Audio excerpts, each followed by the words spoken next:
Hello friends, तर आज आपण डाळिंबाचा ज्यूस बनवणार आहोत. तुम्ही बघू शकता माझ्याकडे डाळिंबाचे दाणे आहेत.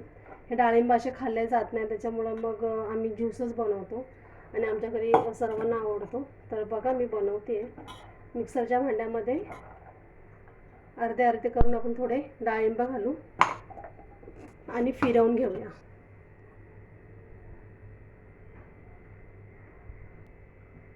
तुम्ही बघू शकता हे मी फिरवून घेतलं आहे. ह्याच्यामध्ये मी थोडा पाणी ॲड करणार आहे.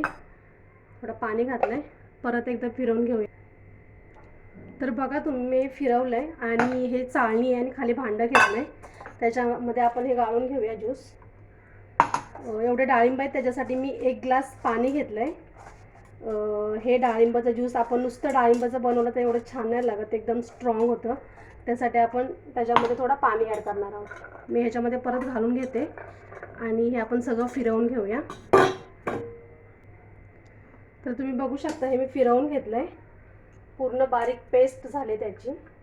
त्याच्यामध्ये मी काहीच ॲड नाही केलं आहे, नुसतं पाणी घातलं आहे थोडं आणि हे आपण चांगलं गाळून घेऊया. गाळणीमधून जेवढं पाणी आहे तेवढं खाली भांड्यामध्ये पडतं आहे, तुम्ही बघू शकता.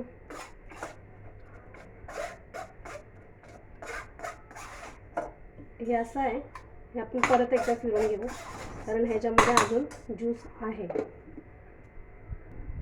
बघा हे असं झालं आहे. मी थोडं पाणी ॲड करते ह्याच्यामध्ये आणि पाणी ॲड करून ह्याच्यामध्ये आपण परत एकदा गाळून घेऊया.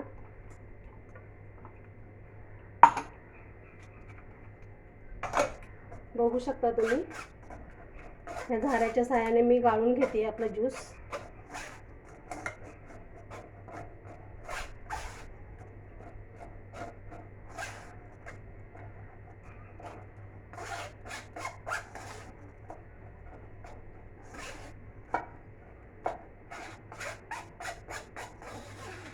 ह्याच्यामधला पूर्ण ज्यूस मी काढून घेतलं आहे. बघा तुम्ही, तुम्हाला दाखवते मी. तर आपला ज्यूस इथं रेडी आहे. मी 2 ग्लास घेतलेत, त्याच्यामध्ये मी तुम्हाला दाखवते घालून. बघा किती छान बनला आपला ज्यूस. मी ह्याच्यामध्ये फक्त अर्धा ग्लास पाणी ॲड केलं आहे आणि जे डाळिंब होतं ते, आणि ह्याची टेस्ट खूप छान लागते. ह्याच्यामध्ये मी साखर नाही घातले, काही घातले नाही, नुसतं डाळिंब आणि थोडंसं पाणी ॲड केलं आहे. का तर ते ज्यूस आपल्याला स्ट्रॉंग, ते जसं पिलं जात नाही, हे छान लागतं. तुम्ही एकदा ट्राय करून नक्की सांगा मला की कसं होतं आहे. आता माझा मुलगा शाळेतून येईल, सो तो नेहमी विचारतो मम्मा काय बनवलं आहे. खूप गरमी आहे, खूप ऊन आहे, त्याच्यामुळं मग त्याला हे मी ड्रिंक आल्यानंतर देणार आहे. थँक्यू.